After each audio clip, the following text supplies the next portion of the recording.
जी हाँ, आपने एकदम सही पढ़ा। मैंने कह दिया है गुड बाय अपने टूथब्रश और अपने टूथपेस्ट को।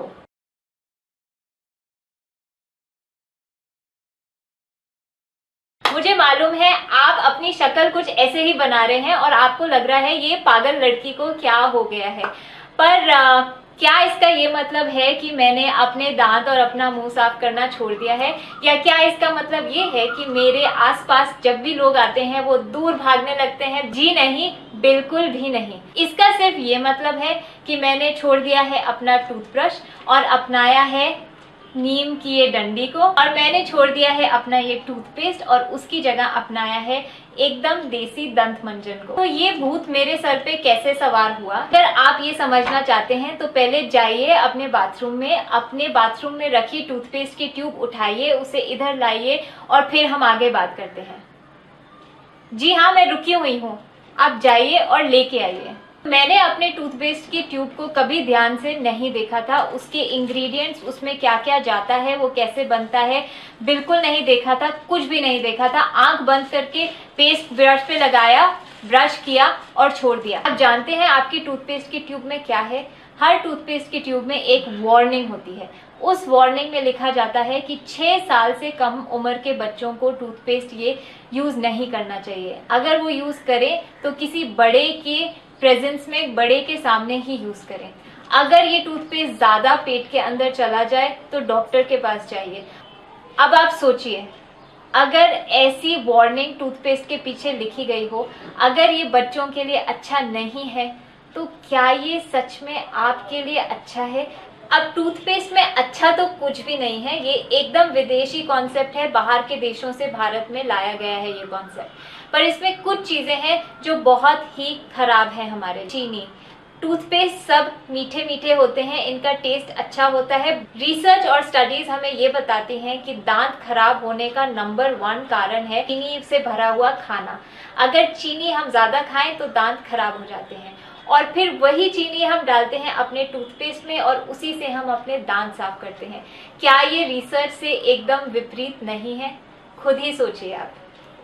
तीसरी चीज जो इन टूथपेस्ट में होती है वो है सल्फेट्स। सल्फेट्स होते हैं वो जो झाग हमारे टूथपेस्ट में लाते हैं। अभी क्योंकि हम सबको ऐसा लगने लगा है कि जब तक झाग ना आए तब तक सफाई होती नहीं है, और यही झाग लाने के लिए खूब मात्रा में टूथपेस्ट में डाले जाते हैं सल्फेट्स। यही सिंथेटिक डिटर्जेंट्स आपके कपड़े धोने के डिटर्जेंट में और आपके बर्तन धोने के डिटर्जेंट में भी पाए जाते हैं। एक और चीज जो हर टूथपेस्ट में होती है वो है फ्लोराइड। फ्लोराइड्स हमारे बॉडी के एंजाइम सिस्टम को नष्ट कर देते हैं, उन्हें ठीक से काम नहीं करने देते। अगर ज्यादा मात्रा में फ्लोराइड हमारी बॉडी के अंदर जाए तो ये बिल्कुल अच्छा नहीं है। भारत में पानी में फ्लोराइड ऑलरेडी होता है, फिर हमारे टूथपेस्ट में भी होता है, और कुछ मात्रा में तो ये रोज हमारे पेट के अंदर जाता है, तो ये अच्छा बिल्कुल नहीं है। करें हम ब्रश की, ब्रश के इतने हार्ड ब्रिसल्स होते हैं कि आप अगर डॉक्टर के पास जाएंगे तो वे बताएंगे कि हम सब के दांतों में इनामल धीरे धीरे घिस जाता है और दांत कमजोर होते जाते हैं। मैंने सोचा क्यों ना अपने एंशिएंट इंडियन ट्रेडिशन और आयुर्वेदा की ओर जाया जाए और उसकी थोड़ी जांच की जाए और देखा जाए कि हमारे पूर्वज कैसे ब्रश करते थे। वो सब यूज करते थे नीम की ये डंडी। अब नीम की ये डंडी कैसे यूज की जाती है ब्रश के तौर पे? पहले तो ऊपर जो ब्राउन कलर का इसका लेयर है वो आप इसको निकाल देंगे, ये एकदम आसानी से निकल जाता है। ये सफेद रंग की जो डंडी दिख रही है ये आप अपने मुंह में डालेंगे, इसे बाइट करेंगे ताकि ये पंखे की तरह खुल जाए, सॉफ्ट हो जाए, और फिर आप इसको ब्रश के तौर पे यूज करके अपने दांत साफ करेंगे। नीम की डंडी से ब्रश करने के बाद ये मुंह में थोड़ा कड़वापन छोड़ जाता है, पर ये बहुत ज्यादा कड़वापन नहीं होता, ये अच्छा लगने वाला कड़वापन होता है। मुझे पता नहीं मैं आपको कैसे समझाऊं, पर ये अच्छा लगता है। आपको ऐसे लगता है कि आपका पूरा मुंह वाकई में अच्छी तरह से साफ हो गया है। अगर आपको इससे ज्यादा वो टूथपेस्ट वाली फ्रेशनेस लानी हो तो आप इसके बाद यूज करिए दंत मंजन।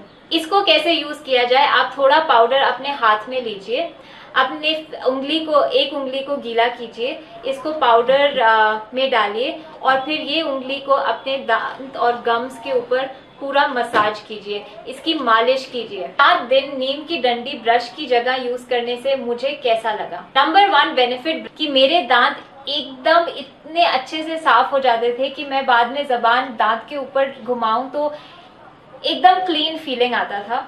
दूसरा ये कि एकदम पीछे वाले दांत को भी अच्छे से साफ कर देता है, जो मुझे लगता है कि कभी कभी मेरा ब्रश भी नहीं कर पाता था। तीसरा बेनिफिट इसका ये कि आयुर्वेदा कहता है कि जब हम नीम से ब्रश करते हैं तो मुंह में सलाइवा ज्यादा बनता है।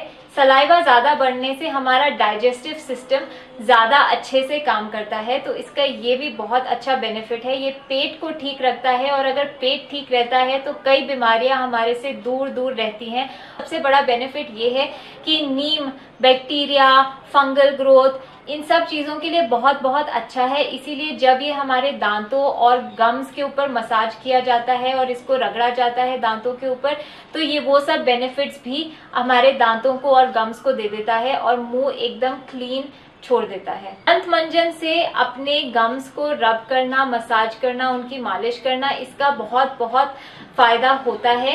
एक तो इसमें त्रिफला होता है, लौंग होती है, दालचीनी होती है, इन सब हर्ब्स के अलग अलग बहुत सारे गुण हैं और जब हम थोड़ा टाइम लेके इन सब चीज़ों को मालिश करते हैं अपने दांत पे और अपने गम्स पे, ये सब अपने अपने गुण हमारे मुंह में छोड़ जाते हैं और इसकी फ्रेशनेस किसी भी टूथपेस्ट से ज्यादा है।